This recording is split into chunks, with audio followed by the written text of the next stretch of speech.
এখানে আমরা দেখতে পাচ্ছি যে একজন হুজুর এবং দুইজন ছেলে।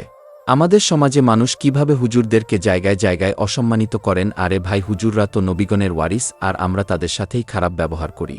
এটাই আমরা এই ভিডিওতে তুলে ধরেছি।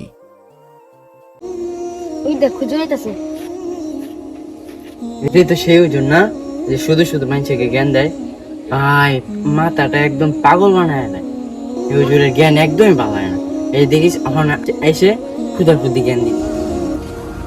আসসালামু আলাইকুম রহমতুল্লাহি ওয়া বারাকাতুহু। হে, আমি সালাম দিছি, আপনি সালামের উত্তর দাও। এই যে আমি তো কইছিলাম না যে শুধু শুধু জ্ঞান দিব। হুজুর, আপনার কি কোনো খাওয়া দেওয়ার কাজ নাই? হ্যাঁ, শুধু খাবার খালি আমাদের জ্ঞান দিতে। ওই জায়গায় সেদিনকে দাঁড়াচ্ছিলাম মসজিদের সামনে, শুধু শুধু জ্ঞান দিচ্ছেন। এখানে আড্ডা দিচ্ছিলাম মাঠে, শুধু শুধু জ্ঞান দেন কেন? আরে বাদ দে, এইসব গেন্দা কি লাভ হয়? আর নিজে তো নিজেই জানি। ভাই, এতক্ষণ যাবত অনেক কিছু বলেছেন আপনারা, যে কোনো লাভ পাই নাকি, আপনাদেরকে দাওয়াত দিয়ে কোনো লাভ পাই নাকি? না ভাই, আমাদের কোনো লাভ নেই। কিন্তু নবী করিম সাল্লাল্লাহু আলাইহি সাল্লাম বলছেন যে যে ব্যক্তি দ্বীনের পথে থাকলো এবং দ্বীনের দাওয়াত দিল, সে হলো নবীর উম্মত, সে হলো নবীর আশিক। সেই জন্য আমি নবীর আশিকের খাতায় যেন নাম লেখাতে পারি, সেজন্য আমি আপনাদেরকে দাওয়াত দিই।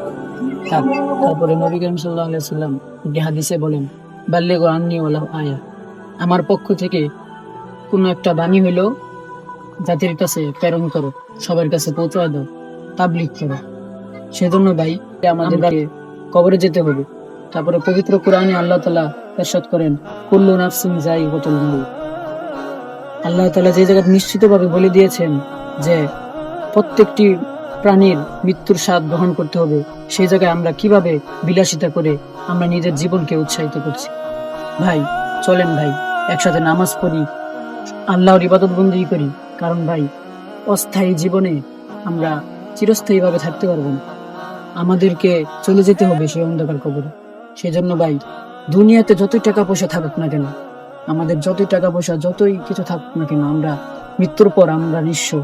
আমাদের কে থাকবে? শুধু আল্লাহ থাকবে এবং তার রাসূল থাকবে। সেজন্য ভাই, আমরা রাসূলের দাড়ি রাখবো, রাসূলের জুব্বা পাঞ্জাবি টুপি মাথায় রাখবো এবং আল্লাহর ইবাদত বন্দেগী করবো। ভাই, আপনারা আমার কথায় হয়তো অনেক তিক্ত হতে পারেন, কিন্তু ভাই আমি যা বলছি সত্য বলছি।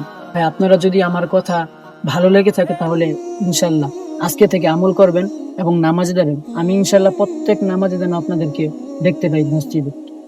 জি জি, আমি আমার ভুল বুঝতে পেরেছি। আপনার সাথে যা করেছি আমাকে মাফ করে দিন। আমি আপনাকে ওয়াদা করছি জামাতের সাথে পাশে নাচ করবো ইনশাআল্লাহ। ইনশাআল্লাহ আল্লাহ তাআলা হেদায়েত।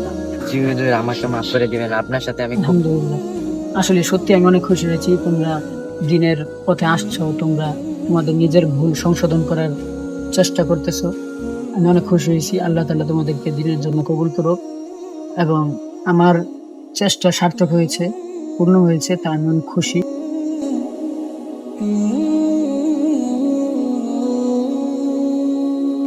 মনে হয় আজান হচ্ছে, চলো নামাজ পড়ে আসি। জি জি। চলো। চলেন।